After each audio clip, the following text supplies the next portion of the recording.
compromís de poder-ho fer de manera conjunta, doncs que podeu comptar també amb l'Ajuntament de l'Hospitalet. Les infraestructures que necessitem continuen pendents. De les 100 infraestructures estratègiques identificades a Catalunya, 23 són a l'Hospitalet i al Baix, cosa que demostra el dèficit històric d'inversió a la nostra àrea. Cada dia que passa sense executar aquestes infraestructures suposa una pèrdua d'oportunitats, inversió i ocupació. Necessitem que les administracions actuïn amb responsabilitat i visió de futur. Conclusió, una crida a l'acció.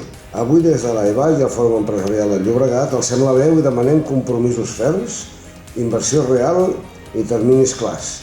El desenvolupament de Catalunya passa pel desenvolupament de la nostra regió, perquè quan l'Hospitalet i el Baix avancen, avança també tot Catalunya.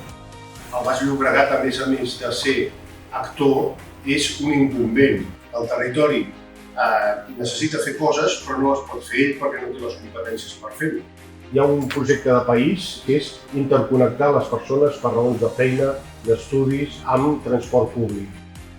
Molt important, que és una cosa que és molt rendible i no s'està fent, és que s'haurien de crear aparcaments en origen de totes les estacions metropolitanes. És a dir, una persona des de casa, visca on visqui, ha de poder anar amb patinet fins a una estació, deixar el patinet en un lloc segur i gratuït i entrar i agafar Rodalies o agafar el metro.